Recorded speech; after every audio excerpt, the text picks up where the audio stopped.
Good evening. Welcome to Moments with Mary on this marvelous Monday, November the 8th, 2021. And the word marvelous means extraordinary, amazing, astounding, excellent, pleasing, and splendid.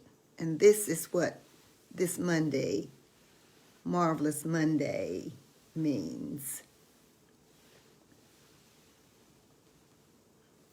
With gratefulness and gratitude, I want to thank all healthcare professionals and pantry food volunteers for taking care of our physical, mental, and emotional aspects during these unwavering times. We really appreciate you.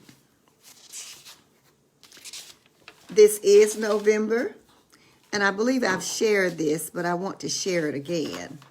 November. Orange pumpkins, full and round. Corn stalks gathered on the ground. Blue skies clear and autumn bright. Harvest moons and frost at night. Leaves raked high in great big piles. November sights bring thankful smiles. So let's be thankful that it is November and all of these things are happening. Trees are definitely undressing themselves. They are falling. Leaves are falling to the ground in various colors. It makes it really, really pretty in November. On today, I will share excerpts from The Children of Panther, a book written by Arthur Roosevelt Wright, a journalist with Monroe, Louisiana Press. Toledo Literary Club invites you to join us at the book gallery on Sunday, November 14th, for a discussion of the book. The book gallery is located at 647 South Thilwood Street. That's Greenville, Mississippi. And the discussion will take place Sunday at 3 o'clock.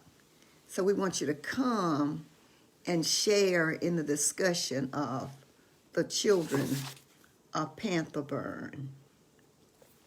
The Children of Panther is a historic fiction. And I said the author of the book is Robert Wright Jr. He's also the author of Honey Babe. So I'll just share excerpts. Among escapees is Cora May, a servant who works for Henry Ford and gathers the knowledge and secrets that help guide her family through the Great Depression and the Civil Rights Movement of the 1960s. Meanwhile, Bully, another survivor, begins a 60-year love affair with Sarah, a woman he wants to call his own in spite of a mother who keeps them apart with a shotgun. Matthew escapes Panther to find a love and fortune worth dying for on the streets of Detroit. So the book takes you on a 60-year journey through the personal struggles of a family as it battles poverty, racism, and seemingly insurmountable odds to find their dreams as the children of Panther.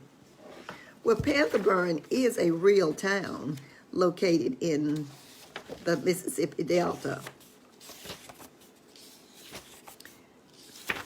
The The journey to Pantherburn from Greenville took longer because of the driving rain. Bolts of lightning flashed across the sky, and sheets of rain sprayed drops so thick they clouded the headlights of the truck, blocking the driver's view of the road.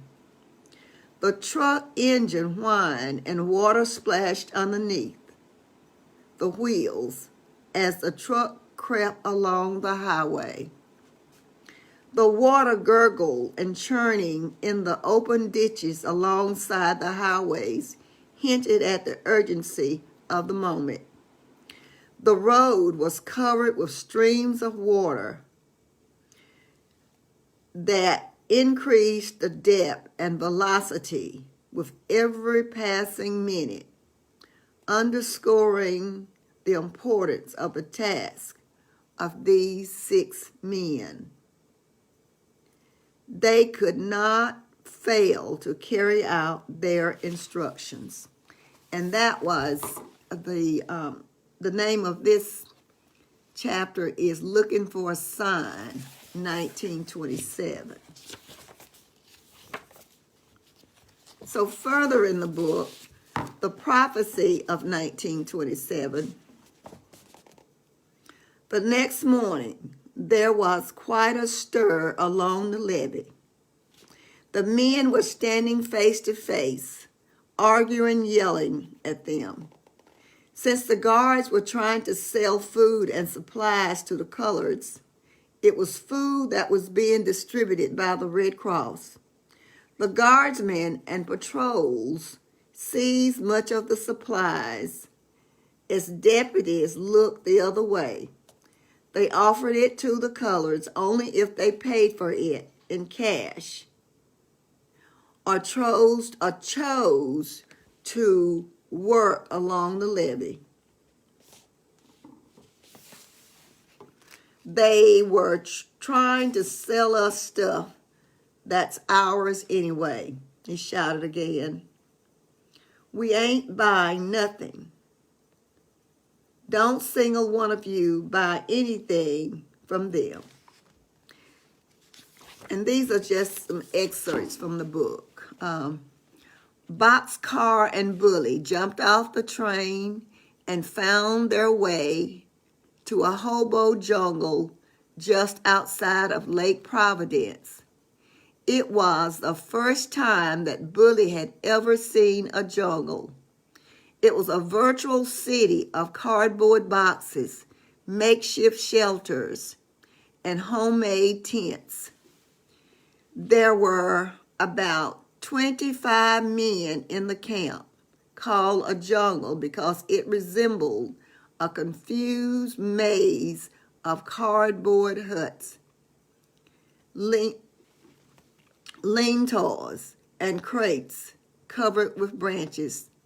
They sat on old log stumps and warmed their hands on small fires. Their clothes were worn and ragged. They were unshaven and mostly unwashed. But there was a spirit of camaraderie in the camp because all the men shared similar experiences and challenges. When the group spotted the two, they were met with a warm greeting. Boxcar was well known to the group. And this is The Jungle, 1927.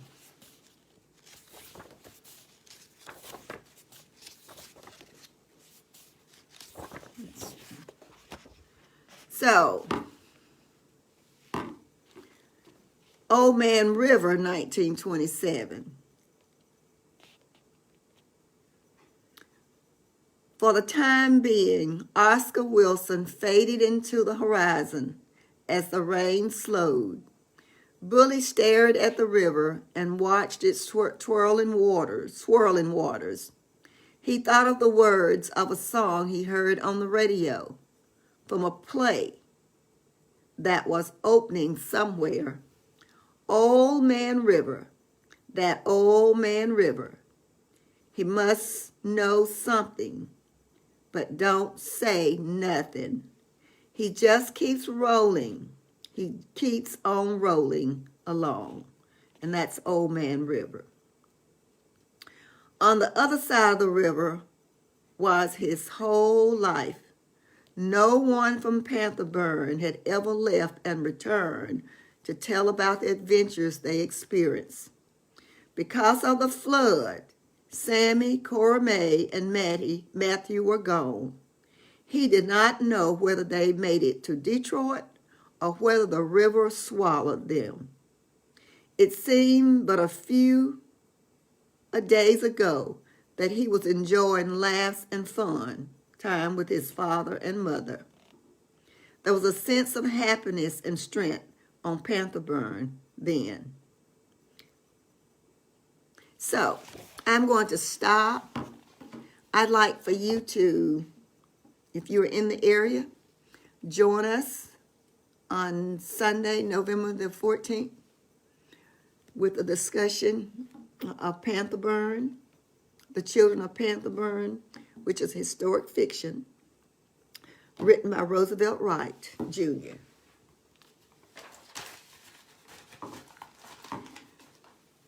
I want to thank you for listening. Lynn and my sister Dorothy, thank you very, very much.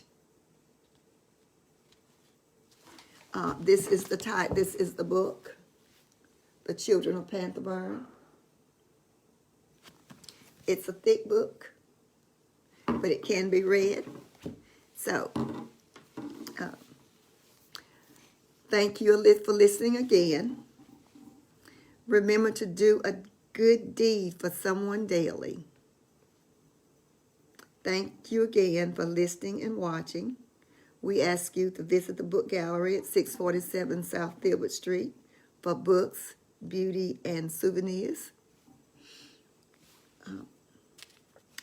The book gallery is celebrating their 26th anniversary. So come by and visit us. Your name will be placed in a drawing for a $26 gift certificate. So thank you again for listening and watching. And I'll see you later on this week. Or if not later on this week, I'll see you on Monday. Come by the store and see us. Thank you. Bye-bye.